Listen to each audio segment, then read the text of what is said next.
గంట తిప్పుతామంటేనే మాకు ప్రాబ్లం, అది రానియం. పవన్ కళ్యాణ్ గారు ఆయన మీద ప్రొఫెసర్ నాగేశ్వరరావు గారు ఒక మాట మాట్లాడారు. అట్లనే నిన్న మన పాశం యాదగిరి అన్న ఒక మాట మాట్లాడంగానే ఇక్కడ వాళ్ళ ఏజెంట్ ఉన్నాడు కాబట్టి ఆంధ్ర పోలీసు వాళ్ళు మా మేధావులు ఇంటికి వస్తుంది. ఇట్లా చేస్తే మాత్రం ఊరుకోం, క్వశ్చనే లేదు.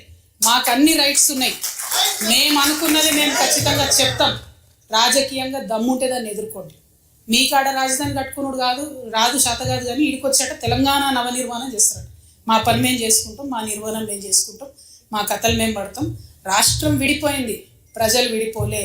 మీరు ప్రజల మధ్యలో చిచ్చు పెట్టకండి. చిచ్చు పెడితే మాట్లాడేటోళ్ళు లేరు, ఊరుకుంటోళ్ళు లేరు అనుకుంటారేమో.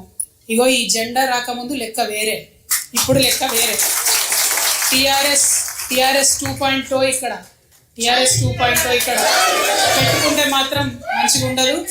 ఇది వరకు ఒకసారి పెట్టుకున్నారు, రాష్ట్రం వచ్చింది, ఈసారి మూతి పనులు రాలిపడతాయి. కాబట్టి మీరు మా ప్రజల్ని తక్కువ చేసి మాట్లాడడం, మా మేధావుల మీద చేయాలనుకోవడం, లేనిపోని సాంస్కృతిక పెత్తనం మా మీద రుద్దాలనుకోవడం, మీకు అక్కడ రాజధాని కట్టుకోవడం చేతగాక మీ పొలిటికల్ పంచాయతీలను తీసుకొచ్చి మా మీద రుద్దడం.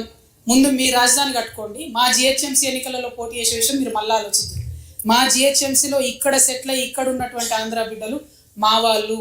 గత 12 ఏళ్ళుగా వాళ్ళని మేము కడుపులో పెట్టుకొని కాపాడుకున్నాం. ఇంకా ఎన్ని ఏళ్ళైనా అట్లనే కాపాడుకుంటాం. తెలంగాణ వాళ్ళం ఎవరిని ఇబ్బంది పెట్టేటోళ్ళం కాదు.